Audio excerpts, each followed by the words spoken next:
Les Celtics enregistrent leur pire début de saison depuis 2013. 3 matchs, 3 défaites, des matchs serrés tout de même. C'était attendu quand même pour cette saison, Erwan, que les Celtics, après la blessure de Jason Tatum, que l'on a vu là comme ça courtside, enfin, avec ses coéquipiers, après les départs de Jrue Holiday, les départs de Kristaps Porzingis, eh bien galère.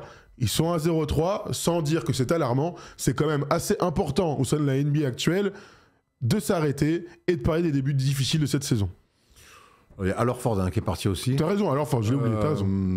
C'est pas alarmant, mais j'ai regardé 3 matchs des Celtics. Ils sont démontés à New York. À la deuxième mi-temps, ils se font vraiment démonter. Hier, ils font un bon petit match contre les Pistons. Ils commencent d'ailleurs bien la rencontre. Mais moi, je peux te garantir qu'au bout de 3 matchs, je peux te dire que cette équipe-là, si elle fait top 6, c'est un miracle. Ah ouais. Parce qu'au bout d'un moment... Si elle fait play-off, c'est un miracle ? Non, parce qu'après de top 6, okay. Non, mais c'est pour ça que je te dis c'est un play-in, quoi. Puis vraiment, au bout de 3 matchs, c'est une équipe de play-in. Alors, oui, Jaylen Brown est un joueur supérieur, mais il est trop seul. Derrick White, dans ce système-là, finalement, le grand Derrick White qui mettait 8 tirs à 3 points par match, ça redevient... il a moins d'espace, il est mieux défendu, il a plus de responsabilités. Enfin bref, tu me le tournes comme tu veux. Il est bon, hein, mais pas assez bon comme il était l'année dernière. Et puis derrière, Pritchard, qui passe de meilleur 6e homme, en fait, il devient un titulaire. Alors pareil, hein, il met des pintons, mais c'est plus pareil. C'est plus pareil. Ils ont une descente d'organes de talent assez incroyable. À l'intérieur, tu passes de Porzingis, Horford à Keita, qu'on aime bien, et à Garza, qu'on n'aime pas. Et bon, on l'aime bien. Moi, je restaure avec lui. C'est un très gentil garçon. Bah ouais, t'es sûr. Mais bon, c'est limité, quoi. C'est très limité. On voit qu'il pioche. Il rentre des mecs. Pour les Celtics, sur le terrain... On les connaît pas. Mais on les connaît pas. Et surtout, il y a moins d'un an, mais même pas, ils rentrent en G-League chez les Celtics. Donc, écoute, c'est même pas leur tomber dessus, mais c'est par contre faire un constat de dire, ah ok, alors oui, Tatum est blessé, mais il y a quand même eu aussi une volonté de la part des nouveaux propriétaires de dégraisser au maximum avec le départ donc, de Porzingis, de Jrue Holiday et de Al Horford. En fait, tu te retrouves avec l'équipe que tu as eu envie d'avoir, quoi. C'est une équipe moyenne. Mais après, c'était annoncé. Je veux dire, quand on en a parlé souvent dans les previews, personne n'imaginait Boston être parmi le titre. Moi, ma tech au début de saison, si vous nous avez suivis dans Clutch, c'était qu'à un moment donné dans la saison, Boston va tanker. Alors, je dis pas ça pour la fin 2025. Le tanking, c'est quand même un petit peu plus tard. Ce que je dis, c'est qu'à un moment donné dans la saison, vous allez voir que les joueurs les plus expérimentés seront assis. Pour des raisons, comme ce soir, par exemple, Jaylen Brown, il est déjà dans peut-être un début de load management. Il a une injury management. Il est questionable pour ce soir, tu vois. Non, il est à Istanbul pour se faire des implants. Ça, c'est pas la phase du week-end. Vous savez que je vais vous avouer un truc. Si tu peux nous la retrouver, Tom, qu'on la mette, si c'est possible, les mecs. Je sais que vous l'avez vu, mais ça m'a fait rire. Tu sais que quand j'ai vu la première fois la vidéo, j'ai pas compris tout de suite. Je comprenais pas pourquoi il y avait. Même moi non plus. Elle est revenue une deuxième fois dans mon feed, une troisième fois, et là, j'ai compris. J'ai compris qu'en fait, il avait fait un mouvement de tête sur le maillot d'un joueur de New York et qu'il y a un gros truc noir. Alors pour ceux qui sont pas dans les cheveux, tu vois, dans le hair stylish, il a avec un petit pistolet là, on peut se refaire les coins ou la barbe. Vous voyez un petit peu carré comme ça là, quand t'as un peu des petits, tu sais quoi, Mathieu Chédid là, vous voyez comme ça, quand ça commence. Comment ça s'appelle ça déjà quand ça creuse là? Il y a un nom. Pellatch. Non, mais c'est pas Pellatch quand tu commences juste à avoir les creux là. Tom, il a ça là. Comment ça s'appelle, Tom? Tom, comment on l'appelle déjà? Tu sais, ça creuse un peu. Ils vont me le dire parce que vous êtes mauvais. Les golfs, voilà, les golfs. Faut chercher les golfs. T'as pas eu les golfs, Erwan, t'es passé Jack. Ah non. Moi, j'ai pas eu les golfs, j'ai eu chaussé au moins d'entrée, moi. Oui, t'as aussi chaussé au moins, toi. J'ai chaussé au moins très rapide. Toi, c'est venu du centre. Mais moi, ça, ouais, mais ça me bute tous ces queumés qui veulent lutter. Je ne sais plus que j'ai encore 2 potes à moi qui sont partis. Mais c'est quoi ton problème, Erwan? Tu veux qu'on ouvre le débat? Rien, non. Mais aujourd'hui, pour 3000 bahts, tu vas en Turquie? C'est moi, parce qu'à 25 ans, j'étais chauve. Mais maintenant, je vois tous les mecs de 35-40 ans qui assument pas. Voilà. Mais moi, t'es là comme ça, arrête, t'es en train de nous faire ta petit truc. Mais pourquoi? C'est quand même drôle. Mais pourquoi tu traces pas? Non, je suis pas beau, chauve et tout, mec. Si on est beau gosse, on est vraiment même chauve, on est beau gosse. Normalement, ça révèle ton visage. Exactement. Après, peut-être qu'ils sont vraiment pas beaux. Ils sont moins beaux que toi, peut-être, Erwan. Non, c'est juste question d'assumer. Tu sais qu'en une semaine, tu t'y fais un mec chauve. On les connaît, les gars. On les connaît. On a des potes qui ont dû rager après des menaces, faut dire la vérité. Et ils vont beaucoup mieux comme ça. Oui, une trace de pneu sur le maillot. Attends, ça fait 5 minutes qu'on a commencé à parler de Boston. On a quand même. Pourquoi tu nous fais ça, toi? Faut en parler. Mais je voulais qu'on en parle. On est là pour parler du basket. On va parler basket. Bon, ok. On va reparler de basket. Bien sûr. Les golfs, on s'en régale. Et si vous commencez à voir les golfs, c'est pas grave. Vous appelez Erwan, il va vous donner 2-3 conseils. Il n'y en a qu'un seul. Ah, moi, mon conseil. Tu reviens beau gosse. Laisse pousser la barre, par contre. Laisse pousser la barre. C'est même pas électrique, moi. C'est à main nue. Ouais, mais ça c'est récent, ça. Parce que quand on va faire les reacts des premières émissions First Team, et on va regarder ta coupe de cheveux. Chaussée au moine. Mais en fait, j'allais chez le coiffeur tous les 10 jours. En fait, ça repousse tout. Alors qu'aujourd'hui, si je me rase pas la tête pendant 2 jours, j'ai l'impression d'avoir la nuque longue, gros. C'est vrai. Donc bref, viens, on revient sur Boston. Alors, je reviens sur Boston. Alors avant, on va continuer un petit peu à dérouler le programme. Donc, défaite en ouverture face à Tyrese Maxey, 40 points, et VJ Edgecombe à domicile 117-116 dans un bête de match de basket. Ils se sont bien fait casser les fesses dans un match face à New York, 105-95. Et dans un bon match, tu l'as dit, à Détroit, où ils auraient clairement pu gagner, ils perdent une nouvelle fois 119-113. Ce qui est bien, c'est que les défauts de l'équipe, certes, il y a du talent en moins, mais c'est assez facile, pas de combler, mais en tout cas de mettre le doigt dessus. Ils défendent beaucoup moins bien et ils ont un gros souci au rebond. Ils sont, et d'ailleurs Jaylen Brown en a parlé, il a dit c'est l'affaire de tout le monde, c'est ce qu'on dit pour le rebond, il faut que moi aussi j'aille au rebond. Ils sont en déficit total. Les Pistons, je sais plus combien de rebonds offensifs ils ont pris, mais gros, à un moment donné, tu peux pas donner 14 deuxième chances à une équipe. Tu souffres trop. Il manque de taille, hein. Il manque de taille. Garza est grand, mais c'est un mec au sol qui est pas un spécialement un grand défenseur. Et puis Keita, alors on l'a vu à l'Euro dominer physiquement, mais dans le contexte NBA, c'est un bon petit pivot.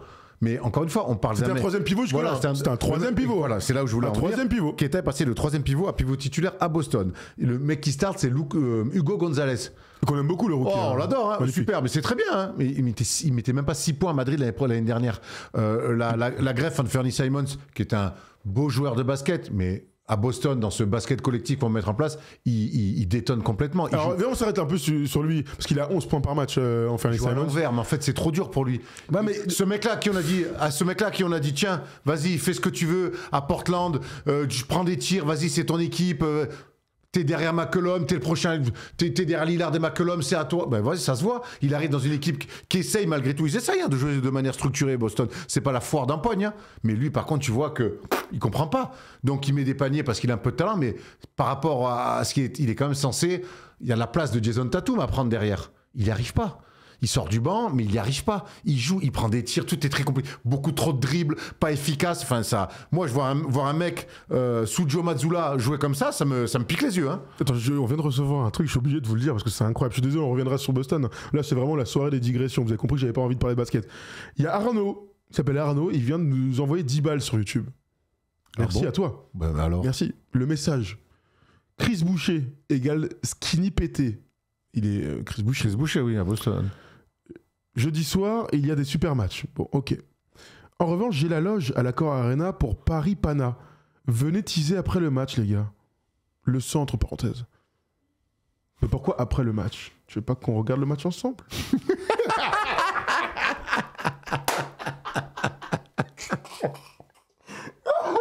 Attends, déjà, je découvre qu'on peut faire des dons sur YouTube et en plus, le gars il fait des offres. Envoie-moi, DM-moi, gros. Bref, allez, je reviens à nos petits oignons pour continuer sur ce qu'on disait sur Anthony Simons. Je te donne les stats sur les 3 matchs d'Anthony Simons. 32 minutes, 13 points sur le premier match, à 5 sur 10 au tir. 27 minutes, 10 points contre les Knicks et contre les Pistons.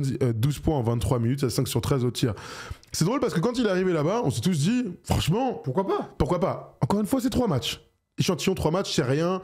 Une saison, c'est très très long. Mais quand même, sur les premiers moments, moi je vois un gars très très fort offensivement à Portland. Je vois pas du tout un gars très très fort offensivement sur ses premiers matchs. Mais parce qu'il a pas la wildcard qu'il avait à Portland.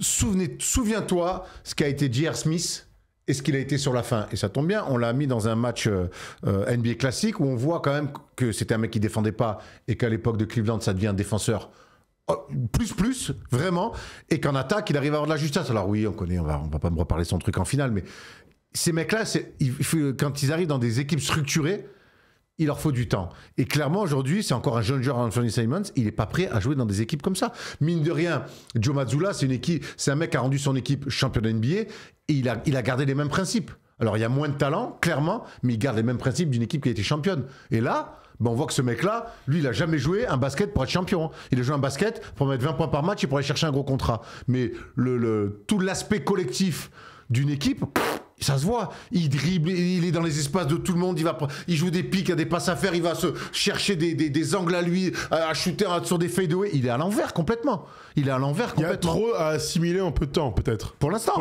Vous vous souvenez d'Andrew Wiggins, dans un autre contexte aux Warriors, il a galéré pour s'y mettre parce que le jeu est différent, que tu dois...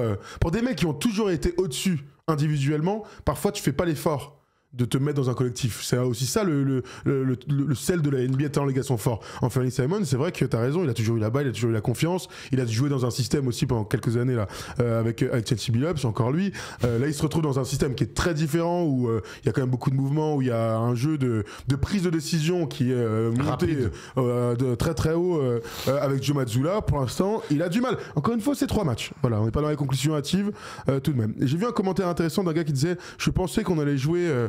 très très rapidement dans ce début de saison. Vous avez vu que Miami est sur un pace complètement ouf. Sur les 3 premiers matchs, Boston est le 25e pace de la NBA. Est-ce que tu le ressens dans les matchs, ça ? Bah, je le ressens par le nombre de tirs à 3 points. Souviens-toi les matchs du dimanche soir quand on regardait des fois de Boston où leurs 7 premiers paniers c'était 7 tirs à 3 points inscrits. Ouais. Souviens-toi la folie que ça a été par moment où même on se disait mais en fait ils shootent plus du tout à 2 points et on trouvait même que c'était un excès. Mais ce basket-là de relance incroyable, de tir en première intention, il n'y a plus rien. Il n'y a plus ça. Mais parce qu'il gagne moins de ballons, donc il y a moins de courses, et ainsi de suite. Tu perds quand même Jrue Holiday, qui était un défenseur ultime, même si l'année dernière, en attaque, il piochait un petit peu. Tu perds quand même un danger à 3 points et dans le playmaking de Tatum qui libérait des espaces. Et la première victime, c'est l'ancien des Spurs, Derrick White. C'est Derrick White, par exemple, qui aujourd'hui, Derrick White est clairement la deuxième option de cette équipe-là. Mais encore une fois, le début de saison de Derrick White, il n'est pas mauvais. Mais c'est plus le même rôle. Il a été maladroit, après il fait jamais de mauvais matchs. Non, tu vois. Mais encore, c'est pas ce que je suis en train de te dire, mais le Derrick White des 2 dernières années, qui était extraordinaire, on murmurait, comme dans Gladiator, le projet de Rome, on murmurait All-Star pour Derrick White. Vraiment. Et là, je sens que c'est un mec, alors par les résultats, mais parce qu'il a beaucoup plus de choses à faire et à penser. L'année dernière, sur le pace, ils étaient derniers, mais dans une équipe qui était complètement construite différemment, bien sûr, mais la volonté de s'adapter. Normalement, quand tu as une équipe un peu moins forte, tu as envie d'envoyer un petit peu, de se faire plaisir, etc. Pour l'instant, le plaisir est un petit peu compliqué. Je vais vous donner quelques stats quand même pour cette équipe, puisque Jaylen Brown est quand même à 29,7 points. Après, il a fait un match à 41, vous avez vu, donc il s'est un peu fait mal, enfin, il était déjà un peu blessé d'ailleurs. 29,7 points pour lui, il est incertain sur le match de ce soir. Derrick White, deuxième meilleur scoreur avec 18 points, toujours très complet sur le reste. Peyton Pritchard est à 15 points, Fernie Simons 11-7, Sam Hauser est à 11-3, ensuite Keita 9-7. Vous remarquez quand même que tous les mecs que je vous ai cités, c'est que des arrières, hein. Pas des ailiers, hein. Bon, il y a Jaylen Brown. Il y a Keita. Après, non mais le premier qui arrive, c'est Keita avec ses 9,7 points et 7 rebonds. Voilà, c'est le premier gars qui a de l'impact, Nimias Keita. Hugo Gonzalez, que tout le monde adore sur les premiers matchs, c'est un rookie. Chris Boucher, on en a parlé tout à l'heure. Lucas Garza. C'est vrai que l'équipe, de toute manière, Xavier Tillman, qui depuis qu'il est arrivé à Boston a pris un titre, mais alors en termes d'impact, il est 0. On l'aimait bien lui pourtant, lui. Qu'est-ce que c'est que ces joueurs-là? Il est rincé, lui, mon frère. Il joue plus. Le programme des Celtics, Erwan. Tu vas me dire si tu crois que ça va quand même se rééquilibrer à un moment donné. Ce soir, il joue contre les Pelicans. Sans Jaylen Brown. Sans Jaylen Brown, questionable au moment où on parle. Questionable. Ok.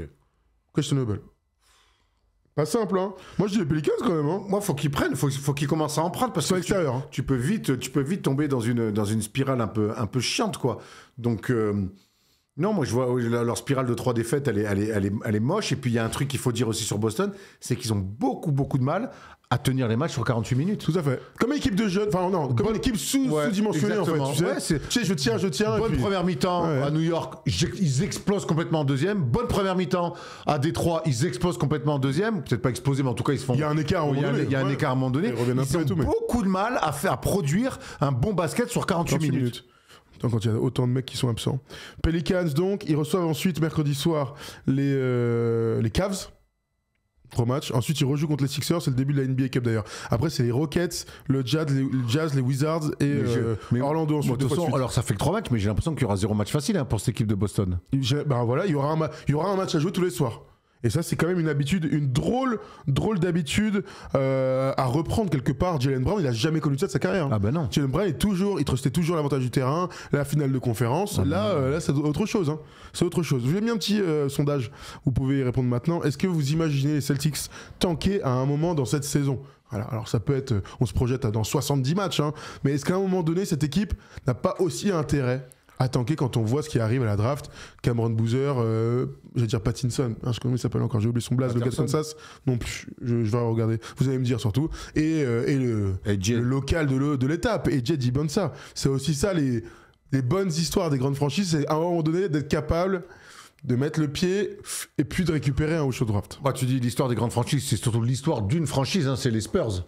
Quand David Robinson se pète et qu'ils font l'année d'après, ils font saison kata, c'est Wilkins en fin de carrière qui rentre d'Europe, je crois, qui vient faire qui est meilleur scoreur. Ils font une saison kata, ils ont le premier choix de la draft. Le problème, c'est qu'à l'époque, les Spurs, il n'y avait pas de. Alors oui, il y avait encore Sean Elliott, des trucs comme ça, mais il n'y avait pas de Tatum, il n'y avait pas de Brown.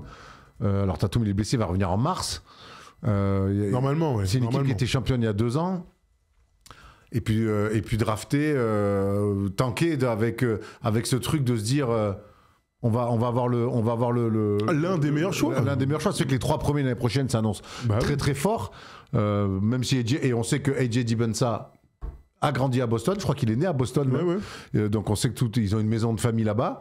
Maintenant, Dibunsa là-bas avec Brown et avec Brown et pour moi, il n'y a pas besoin de se projeter sur le jeu.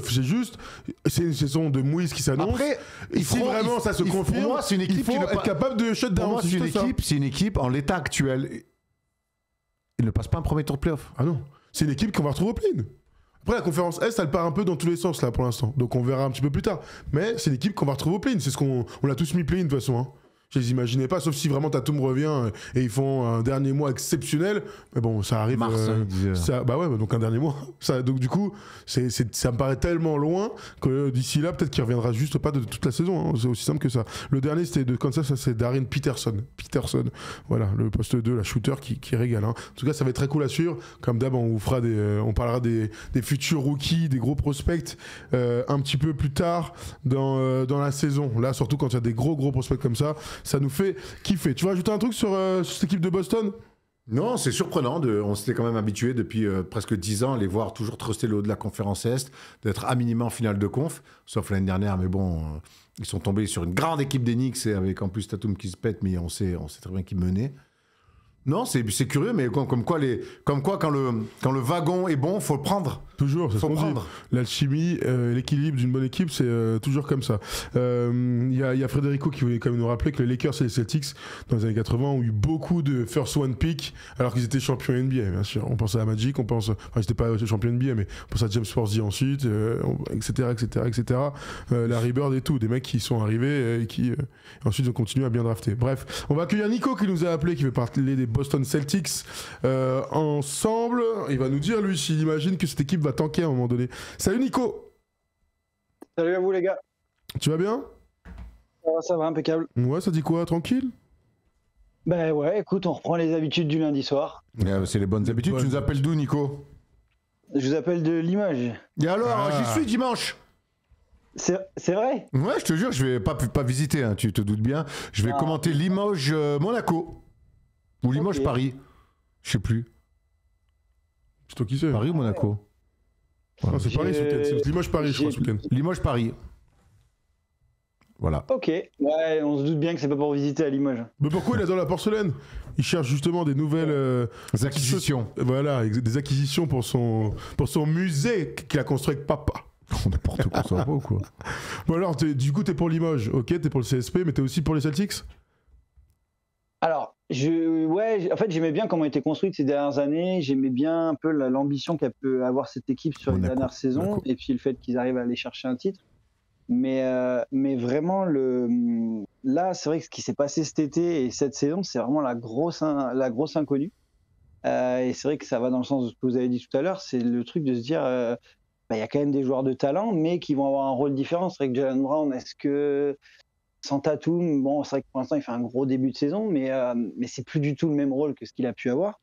Et Pritchard, Derek White, enfin tous ces joueurs-là, Pritchard, quand on voit le temps de jeu qu'il a par rapport à, enfin il était énorme en sortie de banc, mais c'est vrai que là maintenant c'est plus du tout le même rôle. Donc est-ce qu'il va réussir à performer avec ce rôle-là? Donc ouais, c'est pas mal de questions sur cette équipe. Et c'est vrai que pour l'instant, voilà, c'est qu'un début de saison, mais c'est vrai que commencer par 0-3 quand on était prétendant au titre il y a un an, c'est assez particulier. Ouais. Mais ce qui est marrant, et c'est à mettre au crédit de Jason Tatum, fait même un énorme crédit pour Jason Tatum, c'est que Jaylen Brown fait un super début de saison, c'est que Pritchard est bon, c'est que Derek White est bon, c'est que Keta est bon.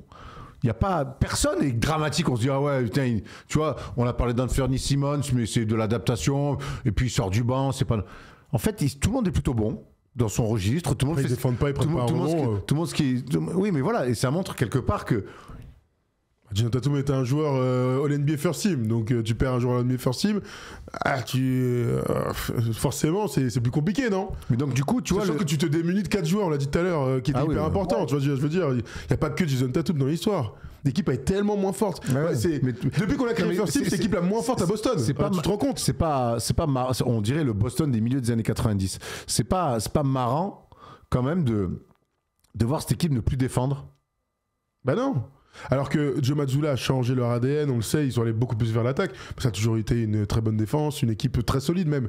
Là, du jour au lendemain, t'as beau être le meilleur coach du monde, à un moment donné, l'équipe, là, franchement, ils sont trop faibles sur le poste 4-5, quoi, c'est tout.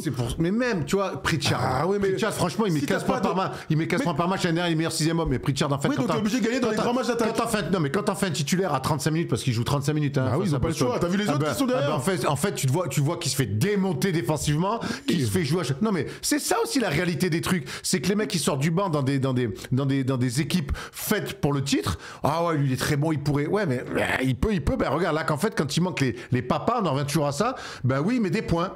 Et d'autres, Derek White, il est bon. Mais en fait, il y a plus du tout l'impact qu'il y avait quand il y avait tout le monde. Après, c'est une autre manière de jouer au basket quand tu sais que t'es assez fort pour jouer le titre. Puis ensuite, avec les mêmes gars en plus que t'as autour de toi, tu sais que tu vas plus jouer le titre. Ça doit être très difficile. Tu vas pas, j'allais pas dire de se motiver, mais en tout cas. Puis là, t'es même pas outsider. Bah oui. On parle d'une équipe qui va faire play-in. Qu'est-ce qu'il en dit, Nico? Ouais, c'est ça, en fait, c'est fou de se dire qu'en NBA, maintenant, en un an, le renversement de situation où vraiment, l'année dernière, il y a eu le gros début de saison de Cleveland, il y a OKC, mais c'est vrai que franchement, l'année dernière, tout le monde voyait Boston aller en finale, alors peut-être pas forcément être champion, mais aller en finale, ils roulaient sur tout le monde. C'est une équipe qui jouait intelligemment, alors ça tirait beaucoup à 3 points, mais c'est vrai qu'il y avait tous ces joueurs de complément. Pritchard, même si c'est un joueur qui fait des stats, c'est quand même un joueur de complément. Derek White, il y avait Jrue Holiday, Porzingis, qui a quand même été important pour le titre, à Horford. Et en fait, en un an, ça devient une équipe, franchement, même moi, play-in, j'ai du mal à... Quand je vois comment ils galèrent contre Philadelphie, alors que Philadelphie, c'est plus le Philadelphie d'il y a quelques années... j'ai du mal à les voir aller le prendre à New Orleans quand on voit comment les Spurs ont galéré. Enfin, ouais, c'est dur de se dire que cette équipe-là, en l'espace de quelques mois, est passée d'un prétendant au titre à une équipe banale. Et c'est vrai que c'est de se dire, ouais, Jaylen Brown, ça va être sa première saison. Est-ce que lui va se positionner dans un truc de dire, bah tant pis, je fais des stats parce que faut être conscient de son niveau, du niveau de l'équipe, de se dire, ils pourront pas être champions, quoi. Après, on dit play-in, si ça pète vraiment en l'air, ils peuvent quasiment ne pas aller en play-off. Moi, quand je parle de tanking, il n'y a pas de play-in. On lâche, on est cata. Pour info, il reste 4 équipes invaincues en NBA, les Bulls, les Sixers, les Spurs et le Thunder. Vous savez que Victor a été élu joueur de la semaine, bravo à lui. Il reste aussi 5 équipes qui n'ont pas gagné. Dans la conférence Ouest, les Rockets et les Pelicans, ils n'ont joué que 2 matchs. Mais voilà, donc c'est un duel entre deux équipes qui cherchent leur première victoire, entre les Celtics et les Pelicans. Et donc, côté conférence Ouest, il y a forcément Boston, les terribles Brooklyn Nets et les Indiana Pacers. C'est quand même dingue de voir Pacers et Celtics, les 2 meilleures équipes de la conférence Est des 2 dernières années, tout simplement, se retrouver pour des raisons diverses, comme ça, en queue de peloton et au bout du roulax. La NBA va vite. Quand vos équipes sont fortes et vont en finale et tout, profitez-en, les frérots. Les fans des Mavs, ils savent de quoi on parle. Ils vont, les fans des Suns, là, en 2021, wouh, gros. Voilà. Profitez-en. Les fans des Bucks. Les fans des Bucks, bien sûr. Désillusion. Non, mais profitez de ça, les gars. Et si vous êtes pour une équipe comme les Nets, Eh ben, les frérots, changer d'équipe, hein, parce que là, on peut rien faire de plus. Moi, je te pose la dernière question, Nico. Est-ce que tu penses que cette équipe va tanker à un moment donné? Franchement, maintenant, je me dis perdu pour perdu. Et puis, c'est vrai que vous avez parlé d'Edgy Bansa. Honnêtement, c'est vrai que c'est des belles histoires que la NBA aime. Alors après, est-ce que c'est dans la mentalité de Boston et du front office de Boston? Moi, j'ai pas l'impression, parce que ces dernières années, c'était quand même des équipes. Et puis Jaylen Brown, quand on voit, et puis ouais, en plus, ça tombe juste après le reportage Starting Five. On voit que c'est quand même un gars qui est pas dans ce truc-là d'avoir la lumière et tout. C'est un besogneux, c'est un gars talentueux aussi, mais j'ai du mal à l'imaginer tanker. Mais d'un autre côté, arriver au milieu de saison, si jamais les play-in, c'est mort de chez mort, à quoi bon? C'est la beauté de la NBA aussi, hein, c'est de pouvoir réussir à se relever en faisant des bons coups à la draft. Donc peut-être, mais je pense que l'analogie est bonne d'Erwan. On est reparti sur du Boston des milieux des années 90 où il y avait Paul Pierce qui faisait des stats et autour c'était triste avec Paul Pierce et Antoine Walker, on va pas l'oublier, Antoine. Ouais. C'était quelque chose. Et Walter McCarthy, tu vois. Bien sûr, c'était le début du renouveau quand même. Oui. Ils avaient bien souffert avant quand même. Voilà, c'était. Bah, en fait, quand ils arrivent, l'entre Reggie Lewis et l'arrivée de Paul Pierce. Et là, Paul Pierce et Antoine Walker, ils sont en train de rebondir quand même. Oui. Tu vois, on les retrouve en playoff. C'est avant. Je crois qu'Antoine Paul Pierce c'est 98. Ouais. Et Antoine Walker c'est 96. Tout à fait. Donc, et Reggie Lewis et Reggie Lewis décède en 92, il me semble. Donc 93. Là, il y a tout ce moment-là. Il y a 2-3 saisons, c'est catastrophique. Il y a des mecs qui perdent leurs meilleurs joueurs parce qu'ils se font le tendon d'Achille. Il y en a d'autres, le mec il meurt. Difficile de te relever. Hein. Mais tu sais qu'en fait, t'es loin de ton micro, Erwan. Elle est cata cette histoire parce que tu sais qu'il fait un match de playoff contre les Hornets, il tombe en plein match. Et après, tu le vois cette action, il tombe en plein match. Les images sont impressionnantes et en fait, stop, il s'entraîne l'été. Et là, plap. Ouais. C'est heureusement qu'aujourd'hui ça a bien évolué. Comme signal, tu peux pas faire pire en fait. Hein. En plein match de playoff. Carton jaune, il faut absolument faire quelque chose, des tests. Arrêtez déjà de jouer. Ah ouais, mais si tu sais pas, si t'as pas les diagnostics, Erwan. L'avantage de Victor, regarde, il a eu son truc. Il y a un diagnostic, le mec a dit arrête. Et lui, il a continué. Il est allé voir un deuxième mec à qui il a dit gros, dis-moi ce que j'ai envie d'entendre. Il lui a dit ça et puis voilà. Reggie Lewis, belle histoire des Celtics dans les années 90, bien sûr. Merci Nico. 5 ou 6 ans après Lynn Bias. Merci. Et encore bravo pour votre 10e saison du First Day Show. Merci pour toutes ces années. Et n'hésitez pas à faire une tournée dans toute la France pour valider cette 10e saison. On en rêve alors. On y pense. On y pense. Alors pour rappel, on vient de fêter nos 9 ans. On est dans la 10e saison. 10 ans, ce sera en octobre l'année prochaine. Non mais je prends le bon anniversaire de 10 ans. Je te rassure, c'était pas pour toi, mais c'est pour dire que on va commencer à faire les théâtres à Paris. On va apprendre comme ça et puis... Après, on va finir avec un tourbus. Le party bus. Ça serait génial. J'ai 43 ans, tu me fais un bus couchette et j'ai intérêt à bien dormir. Tu vas coucher, t'inquiète pas. Oh non. Dans un bon lit. Ah voilà. Dans le party bus de Jet Terry. Un party bus, hein. Vous savez qu'on aime bien cette histoire. Le gars, il s'est acheté un party bus avec des pole dance et tout machin. Puis il disait, gros, vas-y, je suis en bas de chez toi. Les joueurs, ils descendaient. Paf, vous allez détruire tout Dallas. Et puis ensuite, détruire tout Dallas. Vous m'avez compris. Ils allaient dans la night. Et hop, après, ils allaient jouer leur match. C'est ça qu'il nous faut, Erwan. Il est jamais trop tard pour kiffer. Là, c'est pour rentrer chez moi dormir. Voilà. Il est rabat-joie. Allez, merci Nico de nous avoir appelés. Ouais, merci les gars. Bon match dimanche, Erwan à Beaublanc. Merci, ciao. Merci à toi. Et puis voilà, pour les fans des Celtics, dites-nous, lâchez votre venin, détruisez Anthony Simons si vous voulez. De toute façon, on s'en fiche. Et lui aussi, il sera très rapidement chez les Kings. C'est moi qui vous le dis. Allez, très bon profil pour les Kings. Bien sûr. Tu peux en remettre une sur les Kings ou pas? Mais bien sûr, t'es chez toi. Minable équipe. Ils ont des bons joueurs. Ah ouais, mais il n'y en a pas un qui a envie d'être là. C'est normal, non? Russell Westbrook, il a fait light the beam, il était content. Il a mis 18 contre les Lakers. Quelle équipe de... Je sais pas ce qu'il leur faudra. Franchement, aux Kings, pour un jour... Ils sont maudits, c'est sérieux. Ils sont mal drivés, je pense, plutôt. Bref, voilà, on s'arrête là-dessus pour cette vidéo sur les Celtics. Et voilà, vous nous dites, bien sûr, si vous êtes très triste du départ de cette saison 2025-2026.